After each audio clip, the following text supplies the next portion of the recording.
Hello, welcome to all. स्वागत आप सभी का प्लस वन क्लासेस के यूट्यूब चैनल पर। तो दोस्तों, आज हम आ चुके हैं लेकर के एक नई सीरीज का आगाज। हम शुरुआत करने वाले हैं क्लास 10th की मैथ का। इस बार जो सेशन है 2024 और 25, उसके लिए एक शानदार सा बैच या आप समझिए एक शानदार सीरीज। इसके अंदर हम सभी क्वेश्चंस को one by one, step by one सभी को सॉल्व करेंगे और तो और आपको बहुत सारी मजेदार ट्रिक्स भी इसमें आपको देखने को मिलेगी।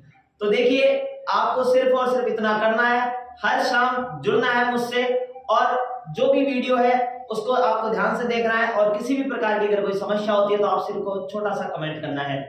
आपके प्रत्येक कमेंट का जवाब दिया जाएगा और जैसा भी हो सके आपका उसका सॉल्यूशन प्रदान किया जाएगा। तो शुरुआत करते हैं इस बैच का। तो देखिए, आज हम क्लास 10th की विषय गणित के बारे में बात करने जा रहे हैं। आप सभी को सबसे पहले कंफ्यूजिंग बात यह है, इस बार जो सिलेबस रहेगा 2024-25 में, क्या वह पुराने सिलेबस के आधार पर रहेगा या फिर इस बार पूरा सिलेबस आ जाएगा। तो सबसे बड़ी बात यह है कि इस बार वही सिलेबस रहेगा जो पिछली बार था, यानी कि जो 30% सिलेबस हटा हुआ है वह का वही सिलेबस आपके यहाँ पर इस बार रहने वाला है। पूरा सिलेबस नहीं होगा। और रही बात सिलेबस चेंज की, तो देखिए इस बार किसी भी सूरत में सिलेबस चेंज नहीं होने वाला है। ये लास्ट साल है, इससे अगली बार आपका सिलेबस चेंज हो सकता है, लेकिन इस बार आपका सिलेबस चेंज नहीं होगा। तो आप इस बात से बिल्कुल निश्चिंत हो जाइए। अब बात करते हैं कि अगर इस बार सिलेबस वही रहने वाला है तो सर हम किस प्रकार से पढ़े, कौन सी प्रश्नावली में पढ़नी चाहिए। तो देखिए, इसका सीधा सा सॉल्यूशन ये है, आपको सिर्फ हमसे जुड़े रहना है। आपको क्या पढ़ना है, कैसे पढ़ना है और कब कब पढ़ना है, इन सभी बातों की प्लानिंग हम करेंगे। आपको बस हमारे अनुसार कार्य करना है। उम्मीद करेंगे आप बेहतर रिजल्ट को प्राप्त करें। ठीक है, आइए बात करते हैं गणित के अंदर। तो देखिए, पुराने सिलेबस के अनुसार इस बार भी आपके 14 प्रश्नावलियां है। एक जो प्रश्नावली नंबर 11 है पुराने सिलेबस में, रचनाएं वो हटा दी गई थी पिछली बार, तो वो इस बार भी आपके नहीं है। शुरुआत से हम फर्स्ट प्रश्नावली से स्टार्ट नहीं करेंगे। सबसे पहले उस प्रश्नावली से स्टार्ट करने वाले हैं जिसमें मुझे लगता है कि आपको समझने में ज्यादा टाइम लगेगा। तो मैं बात करता हूं समांतर श्रेणी, या इसे कई जगह समांतर श्रेणी भी लिखा जाता है। आप अगर अपनी बुक में देखेंगे तो यह है प्रश्नावली नंबर 5। नाम है इसका समांतर श्रेणी। इंग्लिश में इसको बोलते हैं अरिथमेटिक प्रोग्रेशन।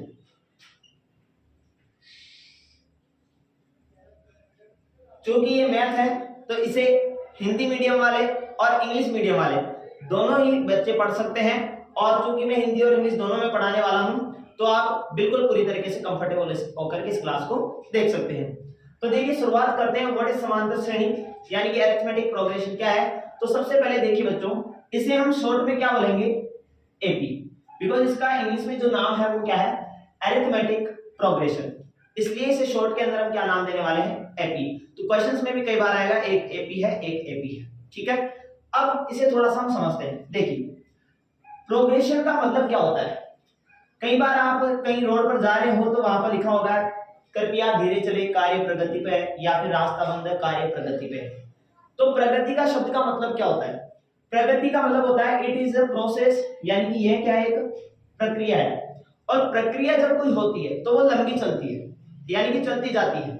तो यहां पर श्रेणी शब्द का मतलब क्या है, कोई लंबी लाइन है। श्रेणी, सीरीज या लाइन एक ही बात है।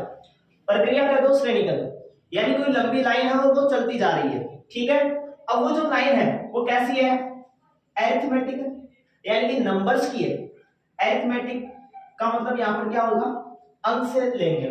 अंक गणित को बोलते हैं अरिथमेटिक। ठीक है, तो यहां से हम लेंगे क्या, अंक। अभी जो प्रक्रिया है, जो लाइन है, वो किसकी लाइन है, अंकों की लाइन है। इसमें बहुत सारे अंक होने वाले हैं, यानी कि मैथ की कुछ संख्याएं हैं और उनकी एक लाइन बनी हुई है। अब इस लाइन की सबसे बड़ी विशेषता क्या है, जो ये आपके सामने लिखी हुई है, क्या, समांतर। अब आप इस समांतर शब्द का अर्थ समझें। आपने पैरेलल शब्द का नाम कई बार सुना होगा इंग्लिश में, और हिंदी में आपने समांतर नाम कई बार सुना होगा। समांतर चतुर्भुज भी होता है, एक समांतर लाइन भी होती है। तो देखिए, समांतर लाइनों से हम समझते हैं कि दो लाइन है और मैं कहता हूं कि ये दोनों लाइनें कैसी है, समांतर है। इसका मतलब ये है कि इन दोनों लाइनों के बीच में चाहे मैं यहां से अंतर नापूं, चाहे मैं यहां से अंतर देखूं, और मैं चाहे यहां से अंतर देखूं, इनके बीच का जो अंतर है वो हर जगह कैसे होने वाला है, समान। समझ में आई बात। समांतर शब्द का अर्थ यह है कि अगर कोई चीज हम समांतर कहते हैं, इसका मतलब उस पूरी चीज में, चाहे फर्स्ट पे देखो आप, चाहे एंड में देखो, चाहे मिड में देखो, हर जगह से जब भी आप मेजर करोगे तो उसकी जो वैल्यू है वो सेम आएगी, उसमें जो डिफरेंस आएगा, अंतर जो आएगा संख्याओं का, वो कैसा रहेगा, समान रहेगा। जैसे कि मैंने लिखा 2, 4, 6, 8, 10 और ऐसे मैंने एक श्रेणी बना दी। देखिए संख्याओं की एक लाइन बन गई। अब मैं कहूं कि ये समांतर श्रेणी है या नहीं, इसका कैसे पता चल रहा है? देखो 2 और 4 के बीच में अंतर कितने का आ रहा है? 2 का। मैंने इन दो के बीच में अंतर देखा, 2 का आया। इन दोनों के बीच में अंतर देखेंगे, ये भी कितने का आया? 2 का। ठीक है, ऐसे इन दोनों के बीच में भी अंतर कितने का आया? 2 का। और इन दोनों के बीच में भी अंतर कैसा आया? 2 का। यानी कि प्रत्येक संख्याओं के बीच में अगर हम अंतर देखते हैं तो वह अंतर हमारे बीच में कैसा आएगा? समान रूप से आएगा। और जब दो संख्याओं के बीच का अंतर समान होता है तब हम उनको बोलते हैं समांतर। और चूंकि इन संख्याओं की एक श्रेणी बन चुकी है, इसलिए इस प्रकार की श्रेणी को हम नाम देंगे समांतर श्रेणी। क्लियर बात? अगर मैं इसको परिभाषा के अनुसार से एक बार समझाना चाहूं तो हम ऐसे कह सकते हैं कि संख्याओं की एक ऐसी श्रेणी जिसमें प्रत्येक दो पास पास वाली संख्याओं के बीच का अंतर समान हो, ऐसी श्रेणी को हम समांतर श्रेणी के नाम से जानते हैं। क्लियर है? It is arithmetic progress. Clear? In which there are difference of two numbers is always same. Clear? अब आगे देखिए, हम यहां पर अब कुछ टर्म्स को समझने वाले हैं, समांतर श्रेणी के टर्म्स। क्या क्या टर्म्स है वो देखिए। हमने कहा कि समान अंतर है, प्रत्येक जगह जो अंतर वो कैसे है? समान। और अंतर को आपको पता है इंग्लिश में अंतर को क्या बोला जाता है? डिफरेंस। ठीक है, तो difference between number is equal. तो डिफरेंस जो है वो क्या है? समान। तो हम इस अंतर को किस नाम से जानेंगे? डी से। अंतर को किससे डिनोट करने वाले हैं हम? स्मॉल डी से। स्मॉल डी का मतलब अंतर। अब ये जो अंतर है इसको अंतर ना बोल करके क्या बोलने वाले हम? सार अंतर, कॉमन डिफरेंस। सार अंतर क्यों बोल रहे हैं? सभी का अंतर, क्योंकि ये जो अंतर है वो केवल इन दो संख्याओं का नहीं है, या ना ही इन दो संख्याओं का, जितनी भी संख्या इस लाइन में आएगी उन सभी का अंतर ही है। इसलिए जब कोई चीज सम में होती है, कॉमन होती है, तो उसको बोलते हैं कॉमन डिफरेंस, यानी कि हिंदी में क्या बोलेंगे? सार अंतर। तो अंतर को किससे दर्शाने वाले हैं? डी से। अब जैसे मैं कहूं इस श्रेणी का सार अंतर या डी बताओ, तो आप कितना बताओगे? 2, क्योंकि सम में अंतर कितने का आ रहा है? 2 का। क्लियर है इतनी बात? समांतर श्रेणी में सार अंतर का मतलब होता है डी, और ये हमें संख्याओं से पता चल जाता है। अब देखिए, अब ये श्रेणी है, अब श्रेणी लंबी चलती है, मैंने कहा इसमें बहुत सारी संख्याएं होती है, तो इन संख्याओं को हम क्या बोलेंगे? पद। क्या बोलेंगे संख्याओं को? पद। इंग्लिश में एक ऐसा समझो, इनको स्टेप बोल रहे हैं। ये पहला पद, ये दूसरा, ये तीसरा, ये चौथा, ये पांचवा। इंग्लिश में बोलते हैं first step, second step, third step, fourth step, ऐसे। ठीक है, अब ये जो पद है इनका भी तो कुछ नाम होना चाहिए, तो इनको हमने नाम कैसे दिया है? A1, A2, A3, A4, ऐसे। समझ में आया? संख्याओं का जो पद है उसको हम कैसे डिनोट करने वाले हैं? A1, A2, A3, A4, यानी कि संख्या के प्रत्येक पद को अगर मैं कॉमन नाम से देखूं तो किस नाम से दर्शाने वाले हैं हम? ऐसे। जो भी स्टेप होगा उसको ए बोलेंगे, और डिफरेंस होगा उसको क्या बोलेंगे? डी। थर्ड पॉइंट, अगर मैं टोटल पदों की संख्या पूछे, जैसे मैं अगर इसको आगे ना बढ़ाऊं, यहीं पे रख दूं, अब मैं पूछूं इसमें कितने पद हैं, तो जब भी आपसे पदों की संख्या पूछे तब हम उसको क्या बोलेंगे? N. What is the number of? Number की बात आ गई ना, यहां ए का मतलब है वो पद कौन सा है, तो मैंने कहा A1 यानी कि पहला पद। अब मैंने कहा पहला तो वो है, लेकिन कौन सा है वो? 2। अब आप मुझे सर फिर ये एन क्या हुआ? एन देखो ये रहा, ए तो हो गया, पद कौन सा है, कितने नंबर का है? 1 नंबर का। तो ये जो 1 मैंने लिखा है ना, ये किसकी वैल्यू है? एन की। उसके बाद मैंने कहा एक पद है, कितने नंबर का पद है? 2 नंबर का। अब ये जो 2 है वो किसकी वैल्यू है? एन। ऐसे इसको हम ऐसे दर्शा सकते हैं कि डैश डैश डैश, ये आगे चलती जाएगी और लास्ट वाला जो पद होगा वो क्या हो जाएगा? एन। अब अगर ये 10वें पे खत्म हो रही है तो एन की वैल्यू कितनी हो जाएगी? 10। क्या बोल देंगे इसको? A10। क्लियर? अब इसको मैं एक बार वापस से समझते हैं। देखो हमने क्या क्या पढ़ा। हमने ये देखा कि कोई समांतर श्रेणी होती है और उसको हम ऐसे लिख सकते हैं A1, A2, A3, A4 और डैश डैश, ये कहां तक जाएगी? An तक।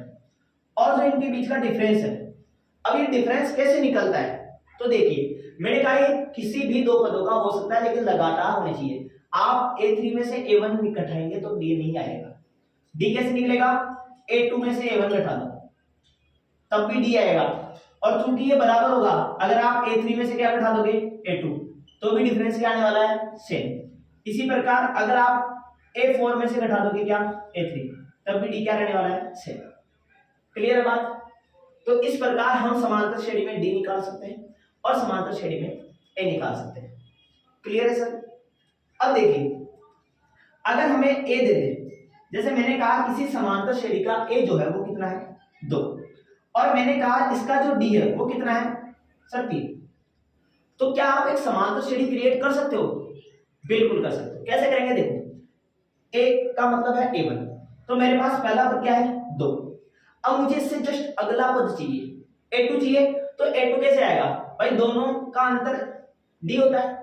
अगर मैं पहले पद में इस D को ऐड कर दूं तो क्या मेरे पास A2 आ जाएगा, यहां से देखो ये इधर आएगा तो D प्लस A1 बराबर A2 आ गई, या ऐसे मैं लिख सकता हूं A2 बराबर क्या हो गया A प्लस D। तो अगर मैं इसमें D जोड़ूं 2 प्लस 3 कितना हुआ 5, तो अगला पद क्या हो जाएगा 5, इससे अगला पद तो उसमें भी क्या जोड़ना है D, अगला पद क्या हो जाएगा 8, उसमें क्या जोड़ना है 3, तो अगला पद क्या हो जाएगा 11, और ऐसे हम जितना भी चाहे उतना जोड़ सकते हैं।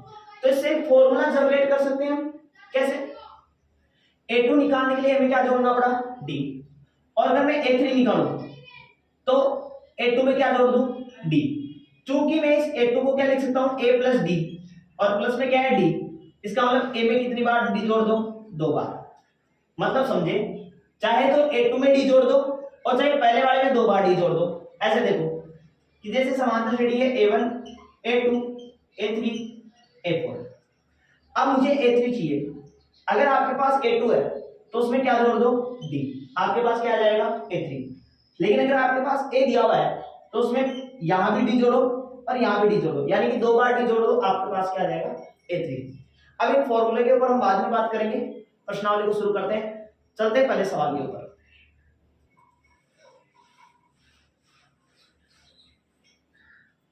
तो देखिए आपकी बुक का जो पहला क्वेश्चन है प्रश्नावली 5.1 के ऊपर, वह क्या बोल रहा है, निम्नलिखित प्रत्येक स्थितियों में किन स्थितियों में संबंध संख्याओं की सूची एपी में है, यानी कि आपको बताना है इट इज एन एपी और नॉट, क्या यह एपी में है या नहीं। अब एपी में होने या नहीं होने का सिर्फ एक ही पता है, हमें क्या पता है, हमें डी। अगर डी सही आ रहा है इसका मतलब एपी है, और अगर डी नहीं आ रहा है इसका मतलब एपी नहीं, तो बस हम इतना ही ध्यान देने वाले हैं। प्रश्न देखिए, प्रत्येक किलोमीटर के बाद टैक्सी का किराया, एपी क्या बन रही है, प्रत्येक किलोमीटर के बाद टैक्सी का किराया, प्रत्येक किलोमीटर के बाद किराया। अब ये जो किराया है ना, इस किराए को हमें देखना है कि इस किराए की अगर लिस्ट बनाए तब क्या वो एपी बनती है या नहीं बनती। कैसे, प्रथम किलोमीटर का किराया 15 रुपए है और उसके बाद अतिरिक्त किलोमीटर का किराया कितना है 8 रुपए। तो देखिए प्रथम किलोमीटर का जो किराया है वो कितना रुपए है 15 रुपए, यानी कि मैं इसको क्या मान सकता हूं प्रथम किलोमीटर है, यानी कि ये हमारा प्रथम पद हो गया, इसको हमने मान लिया कितना A1। उसके बाद प्रत्येक किलोमीटर के बाद अगर मैं 2 किलोमीटर जाना चाहता हूं तो पहले किलोमीटर का मुझे देना पड़ेगा 15 रुपए, लेकिन अगर मैं दूसरा किलोमीटर जाना चाहता हूं तब मुझे इसमें 8 रुपए और जोड़ने पड़ेंगे। तो A2 कितना आ जाएगा 15 और 8 23, ठीक है। ऐसे ही अगर मैं A3 जाना चाहता हूं तो फिर से मुझे 8 रुपए और देने पड़ेंगे, तो A3 कितना आ जाएगा 23 और 8 21। AP क्या बनेगी A1 A2 और A3, यानी कि पहले 15 फिर 8 जोड़ेंगे 15 और 8 23, उसके बाद 31, उसके बाद 39 और ऐसे ही AP चलते जाएगा। अब हमें पता करना है कि ये AP में है या नहीं, बहुत आसान। 23 में से 15 गया, कितने का डिफरेंस 8 का। भाई D निकालो, A2 माइनस A1 बराबर A3 माइनस A2, तो A2 माइनस A1 क्या कितना आया 8, ये बराबर किसके A3 माइनस A2 में कितना आ रहा है 8, हर बार D बराबर आ रहा है, इसका मतलब ये क्या है AP। क्लियर है बात, समझ में आया सवाल। पहले किलोमीटर का 15, दोबारा किलोमीटर को जाने के लिए 8 देना पड़ेगा, 8 और जोड़ दो, उसके अगले फिर 8 जोड़ दो, हर बार 8 जोड़ना है हमें हर किलोमीटर के लिए, तो बार बार 8 जोड़ने इसका मतलब डिफरेंस कितने का आ रहा है 8 का, और जब डिफरेंस समान आ रहा है इसका मतलब ये एपी में है। अब देखिए सवाल नंबर 2, क्या है सवाल, किसी बेलन में उपस्थित हवा की मात्रा जबकि वायु निकालने वाला पंप प्रत्येक बार बेलन की शेष हवा का 1/4 भाग बाहर निकाल देता है। देखिए बेलन में उपस्थित हवा की मात्रा, देखिए तो हवा की जो मात्रा है वह स्टार्टिंग में कितनी मालूम है 1। भाई हम किसी भी संख्या को 100% मानते हैं, 100% का मतलब 100/100, यानी कि टोटल हवा कितनी है 1। तो A1 की जो मान है वो कितना आ गया 1। अब ये बोल रहा है A2 निकालो, भाई A2 क्या होगा, ये बोल रहा है कि वो जो पंप है वो उसमें से 1/4 हिस्सा बाहर निकाल लेगा। तो देखो 1 है, इसमें से माइनस कर देगा वो कितना, इसी का 1/4, तो 1 का 1/4 निकालने के लिए 1 को 1/4 से गुणा कर दिया। अब देखो आंसर क्या आया 1 माइनस 1/4, ठीक है। अब यहाँ पर ये भिन्न वाला बाकी होता है, तो आप इसको तरीके से कैसे करेंगे, देखो 4 एकम 4 डायरेक्ट मल्टीप्लाई करो, 4 एकम 4 माइनस 1 और बटे 4, ठीक है। 4 में से 1 गया 3/4, तो हमारा जो A2 आया, A2 कितना आया 3/4। अब हमें A3 निकालना है। A3 क्या बोल रहा था, पर्सन क्या बोल रहा था कि हवा की जो मात्रा है उसका हमें एपी पता करना है, लेकिन वो जो पंप है जितनी भी हवा है उसका 1/4 बाहर निकालेगा। तो अब हवा कितनी बच गई 3/4, इस 3/4 में से वो बाहर निकालेगा इसी का 1/4, इसका 1/4 बाहर निकालेगा। हवा 3/4 है और इसी का 1/4 माइनस करना है। तो देखो 3/4 में से माइनस किया, 3 एकम 3 और 4 चौके 16। तो देखो एलसीएम लेंगे, एलसीएम कितना आया 16, ठीक है। कितनी बार 4 बार, 4 3 12 माइनस 3, आंसर कितना आया 9/16। इस बार कितनी आ गई आप 9/16। हमारी एपी क्या बनी A1 A2 और A3, यानी कि पहले था 1, उसके बाद हुआ 3/4, उसके बाद हुई 9/16। अब हमें एपी में है या नहीं है चेक करना है, तो डिफरेंस निकालो, D बराबर A2 माइनस A1। A2 कितना है 3/4 माइनस 1, तो देखो 4 एकम 4, तो माइनस का 1/4 D आ गया, माइनस का आया मतलब कम हो रही है ना। अब वापस निकालो A3 माइनस A2, A3 कितना है 9/16 माइनस A2 कितना है 3/4। अब देखना ध्यान से, एलसीएम कितना आया 16, 9 माइनस 16 में भाग गया 4 का 4 बार, 4 3 12, आंसर आया माइनस का 3/16। अब बताओ यहाँ डी की वैल्यू कितनी थी माइनस 1/4, यहाँ डी की वैल्यू कितनी आई माइनस 3/16। क्या डी की वैल्यू दोनों जगह सेम है, तो आप कहोगे बिल्कुल नहीं है। इसका मतलब हम ये कहेंगे कि it is not an AP, यह जो हवा की मात्रा है यह एपी के अंदर नहीं आएगी। अगला सवाल देखिए, प्रत्येक मीटर की खुदाई के बाद एक कुआं खोदने में आई लागत जबकि प्रथम मीटर की खुदाई की लागत है 150 रुपए। तो देखिए प्रथम मीटर की खुदाई की लागत कितनी है 150 रुपए, यानी कि A1 कितना हो गया 150 रुपए, और प्रत्येक मीटर खुदाई की लागत कितनी बढ़ रही है 50 में। अब अगर मुझे A2 निकालना है तो इसमें कितना जोड़ दूं 50, क्योंकि हर बार खुदाई की लागत में कितना बढ़ता जा रहा है 50 रुपए। अब अगर मुझे वापस से आगे खुदाई करवानी है तो फिर से मुझे 50 रुपए बढ़ाने पड़ेंगे, तो वापस इसमें 50 रुपए बढ़ा दूंगा, तो कितना आ गया 250 रुपए। तो आप खुद ही देखिए A1 A2 और A3 डिफरेंस कितने का आ रहा है 50 50 50। तरीका सेम जो भी मैंने किया, D बराबर A2 माइनस A1 या फिर A3 माइनस A2, 50 50 50। इसका मतलब यह एपी के अंदर है।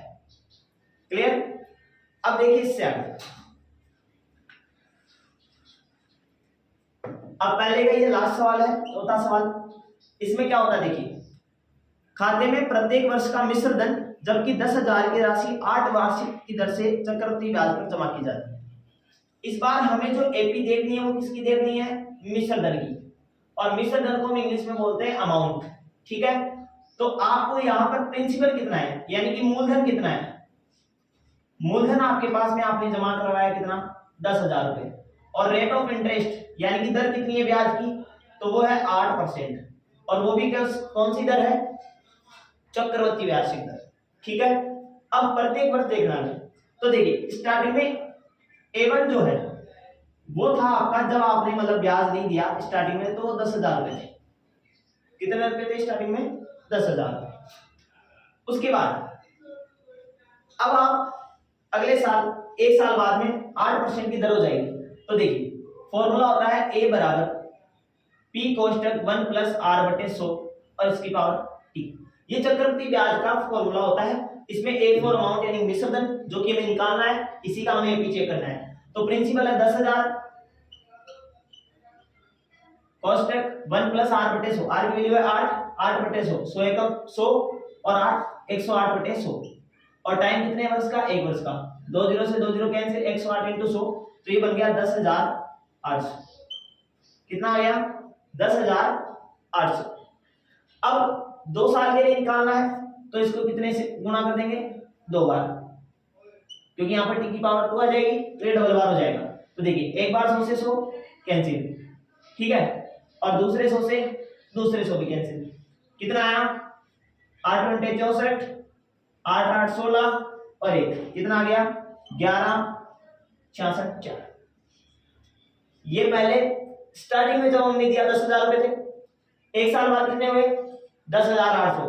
दूसरे साल कितने हो गए, 11,466। तो ये है A1, ये है A2 और ये है A3। अब आप खुद देखिए यहां डिफरेंस कितने का, 800 का, और यहां डिफरेंस कितने का, 864 का। क्या ये है एपी में है, तो आप कहेंगे बिल्कुल नहीं, क्योंकि इसमें जो डी है वो सेम नहीं है। इस प्रकार आप इन सवालों को कर सकते हैं। तो अब हम करते हैं सवाल नंबर 2। देखिए सवाल नंबर 2 बहुत ही आसान है। क्या कह रहा है, दी हुई एपी के प्रथम 4 पद लिखिए, जबकि प्रथम पद ए और सारांतर डी आपको दिया हुआ है। आपको 4 पद लिख रहे हैं। तो देखिए 4 पद कौन से हैं। पहला जो सवाल है इसका वो है ए बराबर 10 और डी बराबर भी 10। ठीक है, तो देखिए हमारा फॉर्मूला क्या होता है, A1 जो है वो कितना आया, 10। अब A2 जो भी होता है वो क्या होता है, A प्लस डी। भाई जो भी A है उसमें क्या जोड़ दो, D जोड़ दो। तो 10 में 10 जोड़ा, A2 कितना हो गया, 20। अब A3 क्या कर रहा है, A2 में क्या जोड़ दो, D, इसमें 10 जोड़ दो, तो वो कितना आ गया, 30। अब इसमें 10 जोड़ देंगे तो वो कितना हो जाएगा, 40। एपी के 4 पद कौन से हो गए, 10 20 30 और 40। ठीक है, इसी प्रकार इसका सवाल नंबर 2। तो इसका सवाल नंबर 2 क्या है, a बराबर -2 और d बराबर 0। अब ध्यान से देखिए a की वैल्यू कितनी है, -2। अब -2 में a2 के लिए हमें क्या करना पड़ेगा, d जोड़ना पड़ेगा। तो d कितना है, 0। तो -2 में अगर 0 जोड़ूंगा तो कोई फर्क नहीं पड़ेगा, -2। फिर से आगे 0 जोड़ने की जरूरत पड़ेगी, तो फिर वही -2, यानी कि इसमें एपी में कोई बदलाव नहीं आएगा, क्योंकि कुछ जुड़ ही नहीं रहा। लेकिन फिर भी एपी में क्योंकि डिफरेंस देखो, अब आपने इसे डिफरेंस नहीं है भाई 0 का है, तो ये एपी है और हमें 4 पद पूछे, ये 4 पद हो रहे।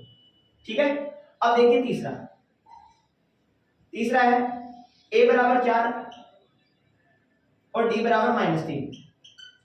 तो देखिए a हो गया 4, a2 के लिए a में d जोड़ो, 4 में -3, तो 4 में -3 करने पर कितना आया, 1। अब 1 में -3 करेंगे तो -2, और फिर -2 में -3 जोड़ेंगे तो -2 -3 कितने हो जाएंगे, -5। तो ये हो गए इसके 5। बहुत ही आसान सवाल था। अब देखिए चौथा सवाल ये बोल रहा है a बराबर -1 और d बराबर 1/2।